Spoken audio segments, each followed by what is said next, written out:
Thank you. Welcome. How are you? Very good. So people liked our last video, huh? Yeah. I loved it. You loved it. So I think we should continue going with that one. You know, this is Sirish, this is Bala. So we are now in this beautiful Auroville.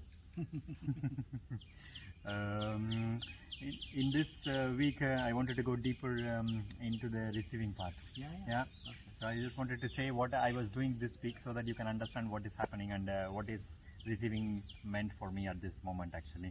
So I've been doing back-to-back TTC, and this month I wanted to just don't do nothing, and then that doesn't mean that I'm just going to lie down on my bed and waiting for the miracles to happen.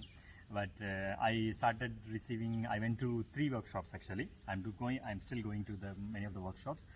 One is the Yoga Nidra, and the second one is a Chow dance workshop, and then the third one is an online workshop by one of my friends with some animal movements in it. So this is what I think I call as receiving actually. It's receiving doesn't mean that a passive receiving, because receiving we always can anatone with the passive receiving, but this one is there is an action involved from me and I'm receiving something completely new, especially things like Chow, for example. It's a dance form. It's a dance form, but it's a martial arts based dance form. So when I was taking this workshop, I was like, wow, this is what receiving means for me. Wow. Yeah. And what do you think about it? Well, I would like to just ask, what did you feel when you were doing the workshop, when you were receiving? What was the difference from when you were sharing or when you were the facilitator? Yeah. How did you feel different? For one thing, I don't have to deal with all the organizing. So it was like perfect, you know, you just show up there and then everything is organized on your behalf. So this is one way, you know, you are being, it's like you have been taken care actually. So in that way you feel like, wow, I'm back to somebody who is cared for me, and that way, in that way, the receiving was very, very easy. The second one is that Chow workshop, for example, and the animal flow movement, for example. I did some Yoga Nidra before, and it's a continuous process, and Swamiji is amazingly doing. But these 2 workshops, which is very new for me, is Chow dance, for example. It's a complete dance form. It has a history. It has a thing behind. So you are learning something completely new. Yeah. So when you are learning completely new, what happens is that you are in a place where being a teacher comes down to a level where you have to be like a student. So this change of position happens. So you're not that much proud because you realize that you really don't know anything actually.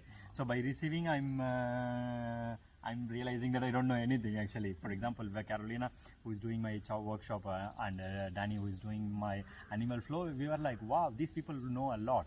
For example, they can stand in one leg, they can jump, they can do many things. I was like, It's art also, no? So you know, it's really using a different part of the brain. You know, we're not logically making things happen and planning and strategizing. Instead, receiving is also in a sense of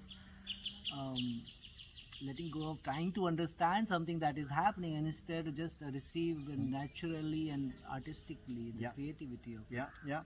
So creativity, I feel more creative, you know. We bought now I know a different version of this tying my dhoti, for example. Tying a dhoti. Small thing, but it needs a workshop for me to learn it, you know. So in that way, I think this is how I define receiving. Receiving is not something that somebody is giving you and you are taking like this. No, receiving is something that is completely a new experience or new actions, new thought process. I think this is how I was defining receiving, at least for me.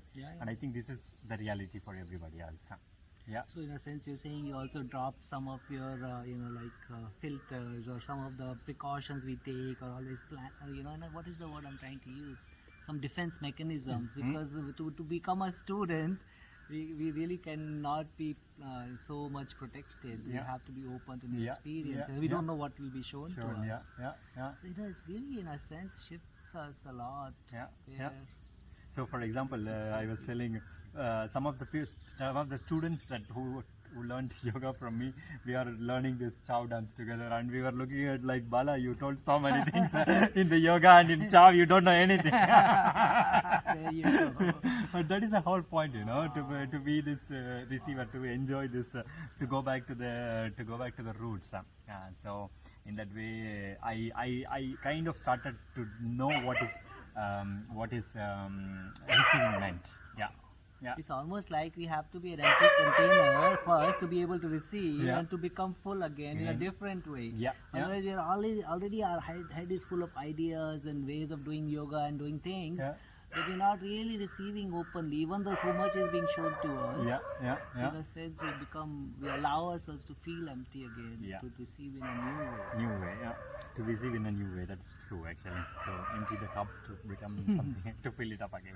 And then empty it again and fill it up. Yeah, and that experience is the life, you know. Life is about that experience of Yes, it is. receiving Yeah, while you're yeah. being nurtured. How does it feel? How Yeah. does it feel? Yeah, I agree with you. Like at Yoga Nidra, you mentioned been receiving so much in that sense of our own inner, sensations, feelings, what's going on, what's shifting, and vibrations that he uses the singing bowls, Yeah. and just allowing the body to become more aligned. So yeah, Yoga Nidra has been very powerful for me also. Very nice, very nice. I think you also did do mantra chanting this week, and I think this is on another version of receiving, if I'm not Oh wrong. yeah, or, for sure. You Yeah, wanted the to explain on chanting this? has been started on Navratri, first day of Navratri. We are chanting for 9 nights, Yeah. and it's been so powerful of receiving the blessings of the goddesses and the Shaktis, because each chanting, each vibration is really bringing us into some energetic alignments or resonance. I want to use the word resonance, because each word, each vibration has a resonance, and I really felt so grounded and so rooted. Oh my God, it's like, this is it, I am here. This is all the eternities have manifested right here in this moment. And that was such a powerful, and every student, every person is experiencing something like this or something different. And some people, one person was like glowing. I was like, wow, like Navratri chanting can have so much shifts in us, and just open to some simple ritualistic things also sometimes. And I used to be not so open to rituals. I'm like, what? Rituals and religion? And now I'm realizing the You daily started cleansing, receiving the- cleansing and receiving of Yeah. that cleansing, simply doing little evolutions and simple, rituals can be so powerful. Yeah, yeah. This is what Swami also told me actually. It's not about the words. It's not about what is behind it. It's like the unity that you are trying to bring there. All of us are in union with the chanting. You're helping each other. You receive from somebody whose volume is high, and then you also try to go there. This is how like a balancing thing. Yeah. So there's a dynamic going on. Yeah, there's everything is trying to union itself. So to union, you need to unite together, and I think this is how he explained it to me.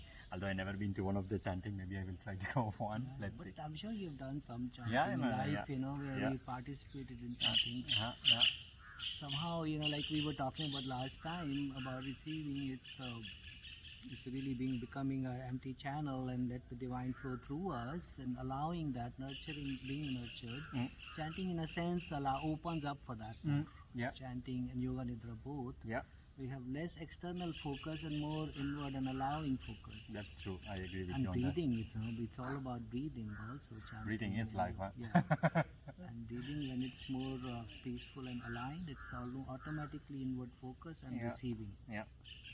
No, I think this is a good way to tell people receiving doesn't mean anything actually. So what you think as receiving is receiving actually.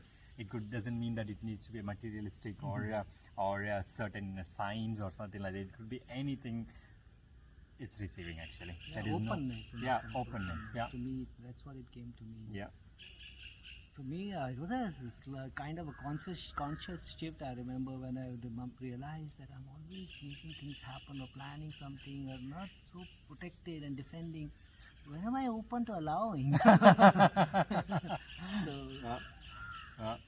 feeling safe in our current present moment and location to Yeah. allow. I agree with you on that part. Super. Okay, so we are going to talk more on receiving, because I think this is a topic that needs to be hammered into our head, because we have been conditioned the other way around. So we are going to try to chip it out by repeatedly talking to you guys about it. Yeah. close this session Okay. by this time. We will